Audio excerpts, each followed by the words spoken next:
Sommar. Skift til sommartøy og sms'er så nek som du vilt, konstant ut i ett ta du vilt, alla tøyna.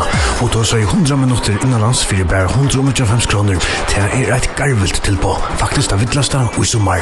Fyrir til det.